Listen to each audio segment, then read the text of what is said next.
What is in the sky, everyone? My name is Lazmalin, and welcome back to Lethal Warzone. This is the third video I'm recording in a row because zones 7 and 8 were so easy. Now, this is the second to last level we're going on, it's zone 9, so that's gotta be a bit more troublesome for us.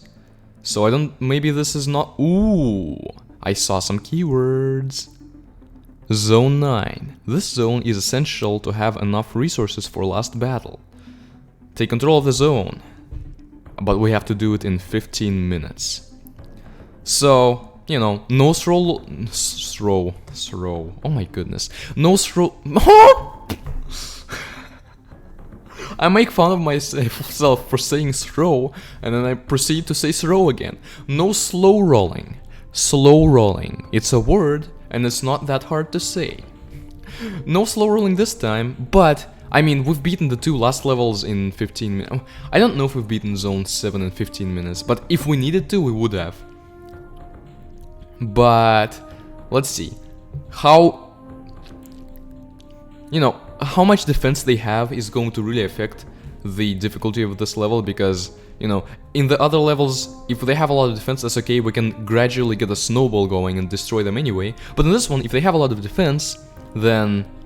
we also have to be fast about getting enough to overwhelm them, and it's not going to be quite as easy, it's not going to work out quite as well. So yeah, it's preparing us for the last level, and we, basically lore-wise, we have to capture enough resources to be able to actually be at the last level. Now, let's start Zone 9. Alright, energy plant. I only have these three things. By the way, all veterans, the repair vehicle counted as one of them because we could now get a third veteran. Oh, time limit. That is interesting. Now, is there any easy oil drillers we can take on? These are protected. These are protected. These are protected. What do you look at that? This level just consists of a bunch of oil drillers that are protected and we have to get them. And really, I don't even need to do anything, I just need to send these tanks and they're going to alone destroy literally everything. We have a 5-star. Oh, what does a heavy tank 2 5-star veteran that is also fully upgraded look like? HP 9120, damage 1140. That is a lot, and then this one is almost there. So, yeah, I don't need to build a machine center. I did, but I probably shouldn't have, because these two guys are just gonna destroy everything. Like, look, they're going to fight against this tower. Yes, it's going to shoot at them. It's gonna do a tiny, itty little bit of damage. And it's going to actually have the energy to do so, because they have a lot of energy plants to... like, actually make their turrets effective. But come on, they're not actually doing anything with this. Oh, there's even more. Oh, no, don't die, okay. I might have gotten a bit too overconfident there. Because if we did... Oops! Wait, they can reach us... Okay, that was BS that they could reach us from there. But that's okay. So, now that we've taken out a lot of them, we need to go and make sure that we heal ourselves through the repair vehicle. And I should have cancelled that and built a communication center, because unlike a machine center, a communication center is actually going to be really useful for us. And I know, yeah, I could technically get more tanks and get things done. Oh, maybe the time limit will be a bit of a problem, but I really hope not. And we'll see. Alright, communication center. Show us your secrets. Ah, the repair vehicle is... I wish it wasn't as slow. But that's okay. We are about to heal this tank. We will then heal the next one. And there's only 4 areas. We've gotten through a large portion of one of them. So I'm taking a bit of a risk here, I get it. But I'm hoping this will work because I really don't want to have to get more stuff. Fine, I guess I will anyway because I have the money for it, might as well. So meanwhile, okay, so the tanks are healing. I'm gonna pause for a bit until they heal again, and by that time we shall have more things destroyed. Look at this dodge fest. As soon as I say that, it starts hitting, but okay. Yeah, so we've destroyed this little part. Let's heal things up. And meanwhile, we can kind of take a bit of a look at these and overview them for the next battle. So the tech center is just something we have to have, doesn't really matter, but we start with it, and so if we lose a tech center, that's probably a reason to be worried in and of itself. Energy plant, once again, it's essential because we need to, if we want to get more buildings, we need to have enough energy plants at all times to accommodate for that, including the turrets. So it's kind of an economy factor that like we have to have it, sort of thing.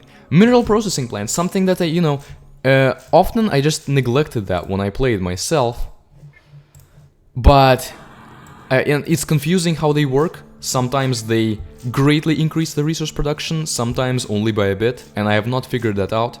In case you somehow happen to know, then I guess let me know in the comments, but it's so weird, and this is such an obscure game that I don't think you know.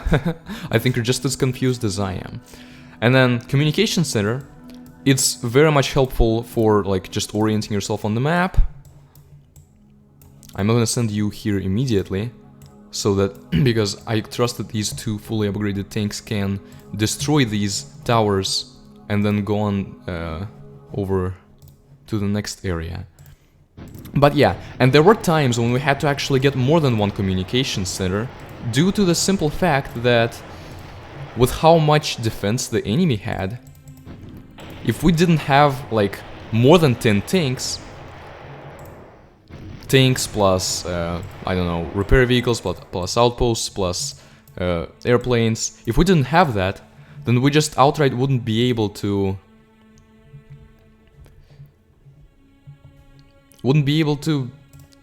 beat, like, we would attack, and we would almost destroy their defenses, but we would lose all of our tanks, and ultimately that would be a lot more disastrous for us, because while we have to rebuild, not only does the enemy rebuild as well, and probably faster, but also the enemy might attack us, and by that time we might not have enough power, which would lead us to lose the game.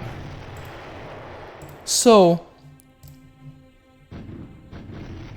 sometimes we needed more than one communication center, but most of the time just one was enough. It gave us the minimap, which is very, very useful, and it allowed us to... See, that's what I'm talking about. Now this tank is already here. And it allowed us to summon up to 10 units. 10 units, sorry. Yes, and the machine center, I should have experimented with building more than one just to see what it does. Also, it costs a lot, but yeah, I like, if I got more than one machine center, would it... Like, because I thought that maybe it would generate tanks twice as fast. That's the theory I had. I don't remember exactly if I ever confirmed it, or maybe I got the theory because I saw that it was the case, but I don't remember now. That's the thing. Airports, really not the optimal choice to use in this game, and especially if you're going ground technology, but you can make them work, as we've shown in episode of Zone 6, where we first used an airstrike in a not very successful way, or I mean not very useful or successful way, but then we used it in a way that actually made it easier for our tanks to do the job. But making a strategy with airports work is kind of time consuming. I personally prefer to just blitz them or with tanks as soon as we have enough. Walls, they are there. I never build them. I just don't really see the point, especially since they cost money, and I can just defend with tanks and towers, since they're shooting. The enemies are gonna come shooting anyway. Maybe I should have tried to experiment with walls, but I haven't. And then the towers, pretty self-explanatory, good for defending, and combined with the outpost, it is a pretty darn good thing. And with these, I mean, we kind of already went through them. We need the heavy tank too. Basically, the one diverging tank... Oh, wow. What? How was that? How? What determines the research? How did I get perfect research for this? But then have it so non-perfect in the previous rounds. I don't understand. Resources.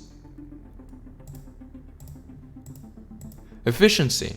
I'm guessing efficiency is what, but how does it calculate it? I'm actually confused because this level was a joke and we got 45,000 research. Okay, but yeah, so basically the two categories of tanks for ground, there's basically two categories of tanks, of assault tanks. There's the normal ones, which are light tank, medium tank, heavy tank 2. Out of them, just use the highest one that you have, which in our case is heavy tank 2, and upgrade that.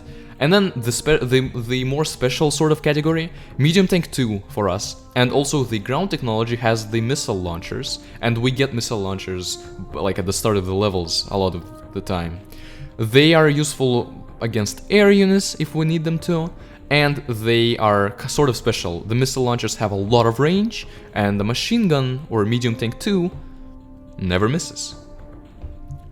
And really, we just need the special tank, depending on our technology, and the highest non-special tank available, which is heavy tank if we're playing on air technology, but for us it is heavy tank 2.